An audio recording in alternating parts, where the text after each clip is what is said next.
Bonjour tout le monde, aujourd'hui on se retrouve pour un petit tuto Cricut où nous allons faire ce bracelet. Voilà, donc c'est tout simple, il vous faudra ce genre de choses que vous trouverez à Action. Celui-ci est un ancien. Attendez, passe-moi le... Oui. Celui-ci, ça vient d'un ancien comme ceci, où normalement vous verrez mieux sur la vidéo qu'il y a du design dessus. Voilà, des fleurs et tout. Et derrière, il est tout noir, ce qui pourra vous faire un bracelet réversible. Celui-ci, je ne l'ai pas utilisé du coup parce que je compte faire autre chose, on verra. Que vous trouverez du coup à Action, donc c'est du PVC. Moi, vous allez voir, je coupe en faux cuir sur ma Cricut. Il est au prix de 1,30 € à peu près. Donc, vous voyez, 1,30 €. Et il vous faudra également... La mienne ne vient pas d'Action, mais c'est la même chose. Il vous faudra de quoi poser des pressions. Donc, si vous allez à Action, la machine, enfin, la boîte, moi, c'est pas une... moi, c'est une Lidl ou Aldi. Mais vous en trouvez une en ce moment à Action au prix de 5,80 €, je crois. Elle vaut pas 6 €. Et du coup, vous pouvez avoir les pressions et cette petite machine pour les installer. Et bah écoutez, on se met sur l'ordinateur et je vous montre comment faire ce bracelet. Ou plutôt, comment on dit, une manchette. Voilà, cette manchette plutôt sympa, je trouve. Allez, c'est parti. Alors voilà, je vous ai montré le matériel, vous avez pris le tour de votre poignet. Maintenant, on va aller sur notre logiciel Cricut et nous allons faire nouveau projet. Vous n'avez pas besoin de l'abonnement payant. Vous allez dans Forme et vous allez prendre le rectangle ici où les coins sont un peu arrondis. Vous cliquez dessus. Alors, moi, ça va être pour ma maman. Elle ne m'a pas dit son tour de poignet, mais le mien est de 18, entre 18, on va dire 18. Et ce que je fais, c'est que je rajoute 4 cm pour avoir exactement 2 cm de chaque côté. Alors, quand là, vous voyez, il est sélectionné, je vais faire sur plus. Et ici, donc je vais faire une hauteur de 5 cm. Enlevez le cadenas là, il faut ouvrir le cadenas. Voilà, donc 5 cm de la hauteur, pardon, et en largeur, donc j'ai dit 18 plus mes 2 cm de chaque côté, ce qui nous fait 22. Et voilà. On a 5 en hauteur et 18 en largeur. Je vérifie, je reclique, largeur 22, donc 18 plus 2 et hauteur 5. Personnellement, je vais agrandir un petit peu pour le travail. Hop, je l'ai mis en 125%. Et là, je vais venir le coller vraiment 0,0. Vous allez comprendre pourquoi et ça sera nettement plus simple. Ensuite, non, j'ai une punaise dans la maison. Je le mets en plus clair. C'est pour moi travailler, pour que ça soit plus facile. Ça, ce n'est pas obligé. Une fois que nous avons notre rectangle, ce qui est la base de notre bracelet, nous allons retourner dans Forme. Et nous allons prendre ici, cette forme-là, qui est un trait en fait, de découpe tout simplement. Alors attendez, ici on a un découpe de base, et là, vous voyez, c'est marqué régnier. Alors déjà là, on va le changer tout de suite. On va marquer découpe, vous voyez, découpé, basique, ici. Et du coup, votre trait n'apparaît plus en pointillé comme juste avant en régnage, mais vraiment une ligne toute pleine. Ensuite, on va la resélectionner, je vais la mettre là pour la travailler et je vais la basculer à 270 degrés pour qu'elle soit horizontale et non verticale. Ici, nous allons venir dans le petit plus. Alors, je suis désolée si mon écran fait des... À ce niveau-là, vous voyez des arrondis, mais c'est avec la luminosité. En fait, j'ai pas pu vous placer pile devant, sinon je ne vois rien.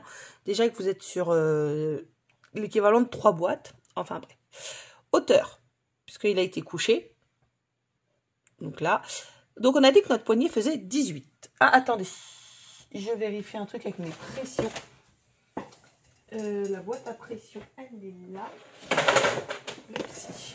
Normalement, je vérifie la taille de mes pressions par rapport à ce que je vous dis. C'est bon. Elles font 1 cm, donc c'est bon. Hop. Hop. Non, c'est bon. Alors, 18, la taille de notre poignet, tout simplement. Et on valide. Voilà, là j'ai un trait de 18. Là, vous ne fermez pas parce que nous allons pouvoir la placer. Si vous la bougez et que vous revenez là, puisque là, vous voyez qu'on a bougé. Alors là, dans le X, c'est notre distance de gauche à droite. Donc, nous allons mettre 2 cm tout pile. Et pour le Y, donc ça va être de haut en bas, on va faire 0,5. On valide et elle s'est placée.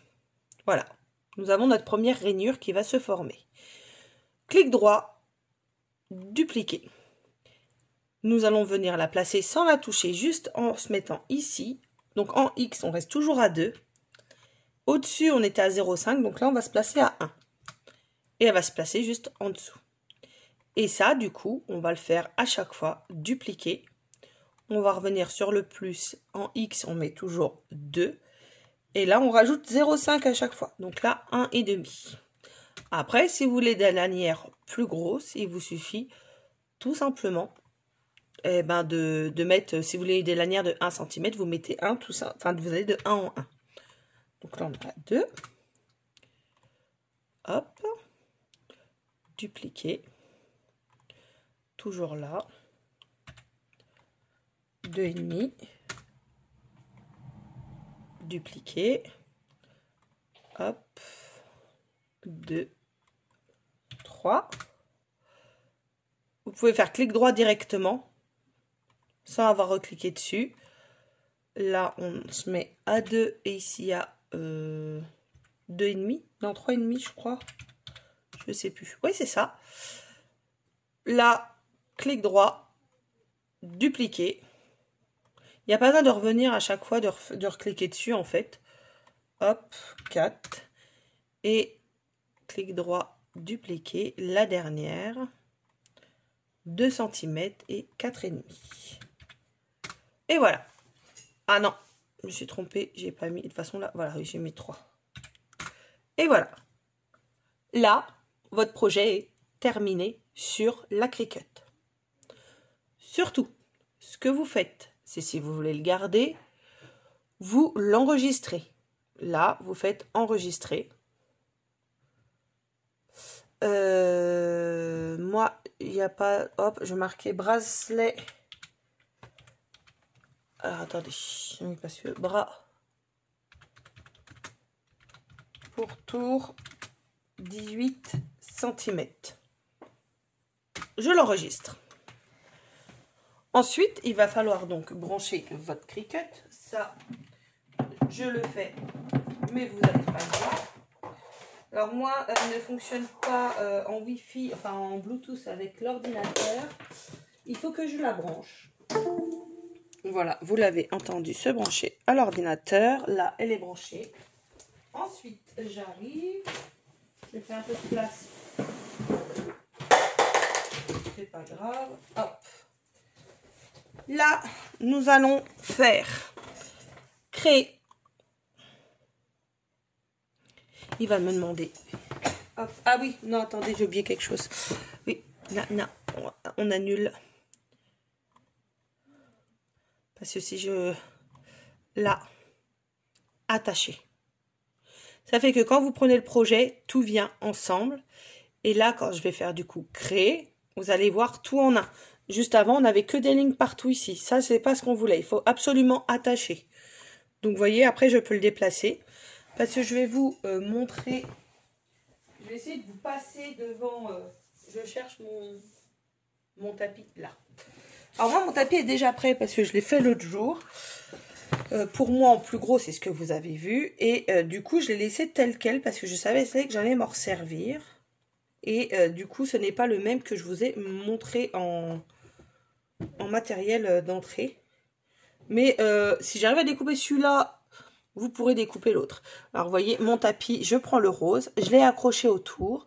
Et en fait, ce que j'ai fait, comme il était rond, j'ai coupé pour que ça fasse un peu plus plat en 30-30. Juste de côté, hein, vous n'avez pas besoin de tout couper, regardez, hop. Et j'ai scotché pour que ça tienne mieux.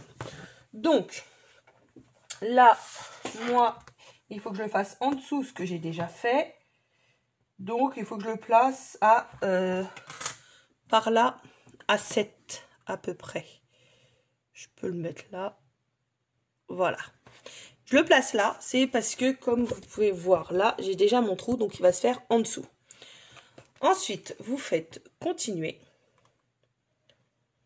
Là, il me demande oui, que la machine soit allumée, c'est quand même mieux, mais comme je ne l'ai pas fait, voilà. Il va chercher la petite, enfin la petite. C'est des 10 petites.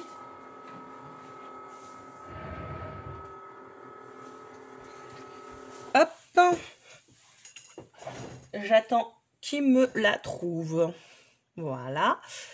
Je vais sélectionner cuir pour vêtements fins 0,8 1,3 mm. Je sélectionne celui-ci. Il va falloir placer votre lame couteau. Pour ma part, je l'ai acheté sur un site chinois, mais ma machine le reconnaît très bien. Je ne sais plus si c'est Temu ou Ali, mais je crois que c'est Temu. Il me semble. Si vous voulez, je peux vérifier et vous mettre le lien à ce moment-là. Et ben, ce que je fais, c'est que je coupe et on se retrouve sur la machine tout de suite. Ça sera plus simple. On se retrouve sur la machine. Ici, je charge la pointe couteau. Hop. Voilà. Et avec la rotation au-dessus. Hop. Et je vais venir mettre mon tapis, charger mon tapis, comme il m'est demandé sur la machine. Alors, je ne sais pas si je vais pouvoir... Ouais. Donc, en fait, je fais ce que me demande la machine. C'est-à-dire, attendez, j'avance un peu pour que derrière, elle puisse passer le tapis. De bien mettre les roulettes de chaque côté pour que ça ne gêne pas sur le tapis. Et là, bien sûr, j'évite de dépasser des lignes blanches. Parce que comme ça, je sais que mes roulettes, elles passent. Et encore là, je crois qu'elle est passée par-dessus celle-ci. Attendez, je vais... Hop. Je vais la mettre de l'autre côté, j'ai plus de place. Voilà. Que là, voilà. Là, les roulettes vont bien passer. Donc, je charge. Tout simplement. Et je vais appuyer sur ce bouton qui clignote. Et je le lance. Et en fait, voilà, il calibre. Ça, c'est normal. Il couine, c'est à cause du papier. Il est en train de tourner la roue couteau. Et là, en espérant que j'ai bien... On est bon. Et voilà, il commence, tout simplement. Donc là, sur mon écran, il est indiqué découpe 1 de 4 passages. Donc, je vous laisse la découpe en accéléré et je vous retrouve pour finir juste après.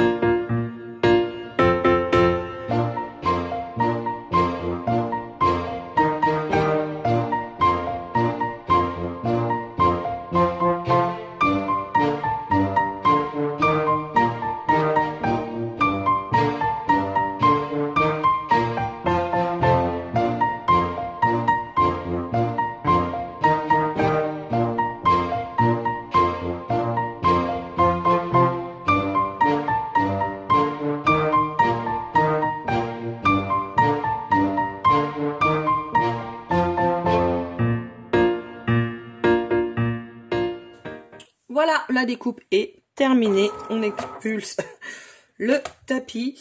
Je vais l'éteindre. C'est l'ordinateur que vous entendez par rapport au logiciel. Ah oui, alors, ma Cricut est roulante. Alors, elle est aussi poussiéreuse, mais ma Cricut est roulante parce que je vais vous montrer.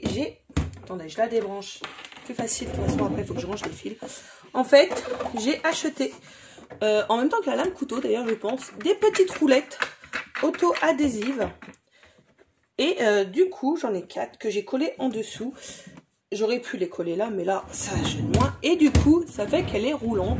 Et comme ça, quand j'ai terminé... Mince, il m'en manque. Hop. Vous voyez, je peux la manier plus simplement. Comme ça, je peux l'avancer et la reculer et elle ne me gêne pas. Et ici, avec l'imprimante 3D, j'ai fait un petit rangement qui est... si vous avez une imprimante 3D, le logiciel, le fichier est gratuit. Voilà. Hop, comme ça, pour ranger, je fais ça, je fais ça. Hop, elle revient ici sur le côté et on n'en parle plus. Je vais vous redescendre, sauf que, oui, si, ça devrait pas gêner. Hop, je vais... Attendez, hein, j'essaye de vous caler parce que je suis sur le bureau Cricut. Donc le bureau où je suis debout. Et j'ai pas l'habitude de filmer sur celui-là. Et voilà, du coup, c'est pas pratique. Quoique, je vais couper, je vais changer la position du téléphone, me mettre plus la barre sur le côté pour que ça me gêne moins. Comme ça, je vous reprends. Voilà, on est mieux. Hop, il faut que je pense à retourner, à couper et tourner la vidéo. Pardon. Alors là, hop, tout simplement, là, je vais enlever ceci. Alors moi, je l'ai fait arrondi. Si vous voulez pas le faire arrondi, c'est comme vous voulez.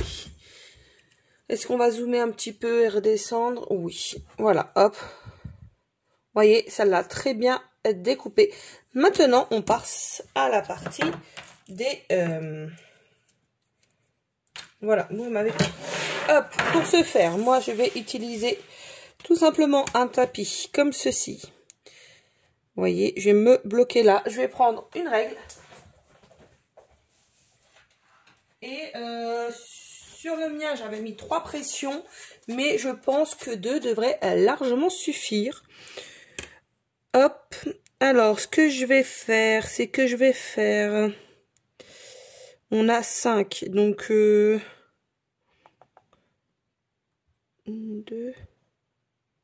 Non, 1,5.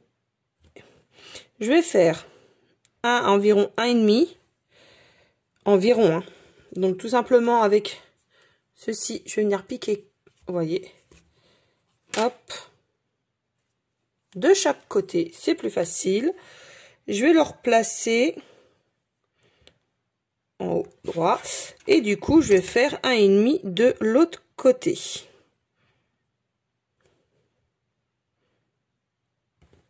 J'en ai mis 3 sur le mien, mais au final je pense que 2 devraient largement suffire.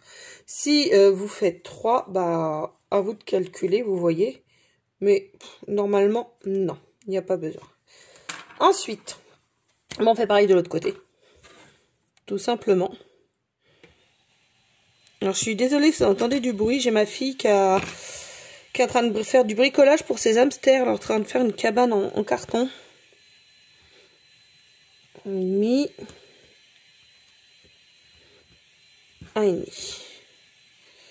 Il faut bien sûr que ça soit bien aligné puisque, hop, c'est qui va vous permettre de l'accrocher quand même. Hein. Ensuite, il vous faut donc, si vous avez pris la boîte Action, alors moi c'est le même genre mais ça doit être Lidl ou Aldi ou un truc comme ça. Hein. Il vous faut 4 du coup, puisque comme ceci avec les tétons, on va venir aplatir. Et il vous faut 2 embouts comme ceci femelle et 2 embouts comme ceci mâle. Donc, hop, parce qu'on en met 2 du coup. Voilà. Voilà. Vous allez venir prendre votre bracelet. Peu importe le sens, de toute façon, puisque ça peut être réversible. Donc, je viens tout simplement enfiler, hop, une là. Alors, à savoir que, si vous mettez 2 femelles, enfin, le mieux, c'est de mettre 2 femelles ou 2 mâles à chaque fois. Après, c'est à vous de voir. Donc, comme ceci. Alors, noir sur noir, je suis pas sûre que vous allez bien voir. Et, avec la fameuse pince, comme ceci, on se met bien dans le trou, hop, et on appuie. Alors, attendez, parce que comme on sent pas... Perso, on sent pas grand chose. Mais voilà. Alors, je sais pas si vous allez voir, mais à l'intérieur, en fait, ça s'est aplati. Et vous faites pareil à côté. Je me mets juste, voilà, hors caméra pour enfiler mon pic pour que ce soit plus simple. Parce que je veux bien le pousser. Donc, j'ai mis mal, donc je mets mal à côté. Je viens me positionner comme ça et j'appuie. Et voilà, là ils sont attachés. Maintenant de l'autre côté, il faut penser que ça va s'attacher comme ceci. Donc là, sur le haut, il faut que ça soit les parties plates. Si vous faites l'inverse, votre bracelet ne pourra tout simplement pas s'attacher. Et on fait la même chose. Hop, on appuie bien déjà avec la main. Voilà. Et le dernier. On vérifie, c'est un côté plat et comme mâle ou femelle ici. Et inverse, mâle ou femelle ici et côté plat. C'est important parce que si vous vous trompez, vous ne pourrez pas, tout simplement pas attacher votre bracelet. Hop. Voilà. Et là, votre bracelet est terminé. Alors par contre, je suis pas sûre de moi pouvoir le mettre parce que... Ah si. Attendez, le mien était plus large. Voilà. Et voilà, votre bracelet. Donc là, l'avantage, c'est que celui-ci, je sais pas si vous allez voir, mais voilà, il a un dessin. Donc, l'avantage de celui-ci, si vous prenez ce genre de dessous d'assiette, c'est que il va être réversible. Ou côté dessin, ou côté lisse. Par contre, si vous prenez celui-ci, comme j'ai pris, mais celui-là, il est trop beau, il est tout doux, il n'est pas réversible. C'est vraiment gris-gris. Donc après, peu importe le côté où vous allez le mettre, hein, ça restera toujours gris. Mais l'avantage, voilà, de celui-là, c'est que, eh ben en fait, je vais vous montrer correctement. Voilà, là on voit. Allez, et il y a des dessins. Et je sais qu'ils en vendent avec des couleurs différentes. Je sais qu'à un moment donné, il y avait noir et marron. J'en ai d'autres quelque part. C'est juste que mon bureau est en chantier et du coup, je ne les ai pas retrouvés. Enfin bref, il faut que je range juste après. Donc voilà, ce petit tuto bracelet rapide. Et franchement, moi je trouve que ça fait classe. Après, la petite manchette. Après, c'est à vous de voir. Non, moi, hop, comme ça. Vous voyez, hein. Hop, ça s'accroche quand même plutôt facilement. Il n'y a pas besoin de quelqu'un pour se l'attacher. Et voilà, ça fait plutôt sympa. Donc j'espère que ça vous aura plu. Si vous désirez d'autres tutos avec la Cricut, faites-le moi savoir. Et je vous souhaite une bonne journée. Et j'espère revenir assez vite. Parce que c'est compliqué. Mais voilà, allez, bisous tout le monde, au revoir.